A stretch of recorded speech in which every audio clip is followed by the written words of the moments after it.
Good evening and welcome to Real Politics Live. Only 1 week to go before those critical, crucial Pennsylvania primary. Obama and Hillary, they remain locked in a bitter battle over those blue-collar voters. And a new poll is out today from Quinnipiac taken over the past weekend. That after the story about Obama's comments broke, and it has Clinton only up 6 points over Obama. And that may mean that those offended weren't going to vote for Obama anyway, and also perhaps that a controversy like this, it takes time to have an impact.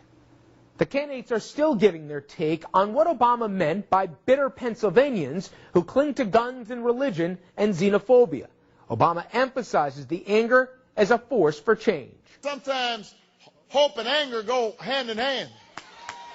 You've got to be angry about your circumstances to want to bring about change, but you got to have hope to believe that change can happen. Clinton said our founding fathers were not bitter. Drafters of the Constitution could have decided that King George was really a bad guy and they were just going to be upset about it. In Pennsylvania, Hillary Clinton unveiled a hard-hitting new ad.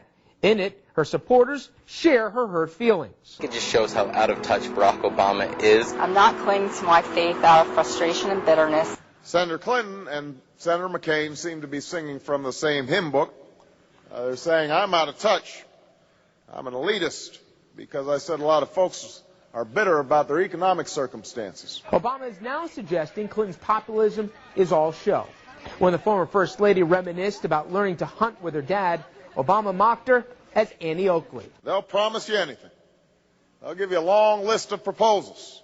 They'll even come around with TV crews in tow and throw back a shot and a beer. Some of the steelworkers listening to Obama's talk shared his skepticism.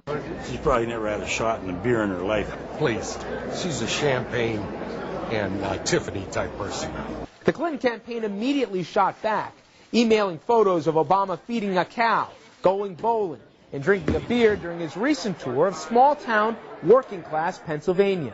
They even suggested Obama was unfamiliar with a local brew. But Obama may have hit the right note for some voters who say they are bitter. My bitterness is because of jobs we lost and nothing being done in Washington. And for more on the fallout from Obama's comments, joining us now, Democratic strategist Bernard Whitman. And Bernard, appreciate a few. Thank you. Thanks, Richard, for having me. You know, I'm trying to figure out how much of an impact this is going to have, the statements of Obama, as we're so close to the primary. You look at the numbers, it seems, you know, while everybody may know the story, it's not impacting the vote. It seems to be getting tighter in Pennsylvania. How much of an impact do you think these comments will have? Well, here's my great concern, Richard. These comments strike right at the core of weakness in the Democratic Party. Our problem over the past 20 years or so in presidential elections is that the voters see us as elitist. And that's really not true. When you look at the policies and the programs and the values and the ideals of the Democratic voters, of the Democratic Party, they're much closer to rural America, they're much closer to small-town America, but we're perceived as elitist. We're perceived as preaching. We're perceived as talking down to people because we're not speaking their language, not reaching out to them. And my big concern with comments like these, which of course were ill-advised, is they remind voters of John Kerry. They remind voters of Al Gore. They remind voters of Mike Dukakis. And obviously, these are candidates that we want to get away from. To that end, Obama's made efforts as much as he likes to say that Hillary's trying to be a person that people give me a break. You know, you've seen him try and sip a beer uncomfortably or go bowling or whatever the case may be. It doesn't look natural. Does it compound it when he says something like that, that even though just recently he was paying off his college loans, he's not a kid of privilege, product of a single parent household, he's coming off as the same elitist you're talking about? Well, and to be honest, I don't think that Barack Obama is an elitist whatsoever. Neither do I think Hillary Clinton is. But the reason I am concerned about comments like this, and I think that Barack will have a little bit of trouble with it, is that it goes to the core of who he is as a person.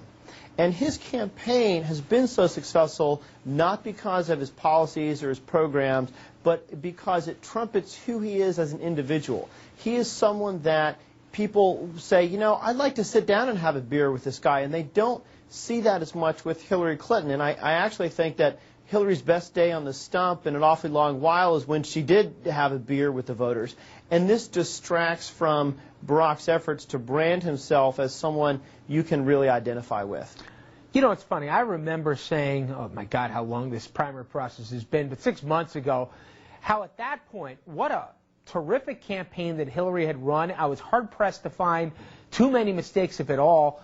But not just her, Obama as well. It seemed like they're trying to outgolf each other the last 4 or 5 months here, the misstep after misstep. From a strategist perspective here, are they screwing this up more than one is really distancing themselves? They really haven't, forget about been on message, they haven't really been really clear with what the electorate wants to hear and how they deliver it. Well, it's an awfully long campaign, and anytime you have a campaign that stretches out well beyond, I think, what either one of them had imagined, that gives room for these types of mistakes and these types of gaffes. And the truth is, as a Democrat, I obviously am anxious for the campaign to come to a conclusion. We have a party in the Democrats that want to get us out of Iraq. You have John McCain who wants to stay for 100 years. Can't you argue, though, that the damage to a certain degree has been done, that even if they sort this thing out before they get to Denver, Obama, whether it be with the right comments, now these, that a narrative can be drawn by McCain and Republicans to say, listen, wait a second. This guy's not you and me. This guy, who knows when he gets in the White House what his real agenda is. They're going to try and paint him more as an extremist than he really may be, or more out of touch with the American public. And if Hillary, for some unforeseen reason, comes out of Denver as the nominee, look at all the shots that she's taken here. From a Republican perspective, they're looking a lot better than they were 60 days ago. Oh, the fact that the Republican Party and John McCain is now tied or even slightly ahead of the national polls, to me is extraordinary, because we have a tremendous economic crisis in this country. John McCain, by his own admission, doesn't know a whole lot about economics. We have a war that's extraordinarily unpopular. John McCain wants to continue that. We have a housing crisis that John McCain only lately has realized needs to be addressed. And I think the continued battle between Obama and Clinton has sort of worn out the voters. But let me tell you one thing, Richard. The American people have a relatively short attention span when it comes to politics. And when we get around to September, I think you're going to see the tide turning back over to the Democrats. Tomorrow we're going to have obviously an important debate for the Democrats as it relates to Pennsylvania. Stick your neck on the line here. What's the final number going to be in Pennsylvania when it's all said and done? If Hillary wins, by how many points? Well, I tell you, the one thing that pollsters never like to do is make hard and fast predictions. But we have seen a race that was Hillary's by a long shot tighten to a few percentage points. With the recent comments, we've seen those leads grow again to high single digits. And I think ultimately Hillary will take the state by perhaps a high single digits, 7, 8 points. Well, we shall see. Bernard, I appreciate a few minutes. Thank you so much. Thanks, Richard.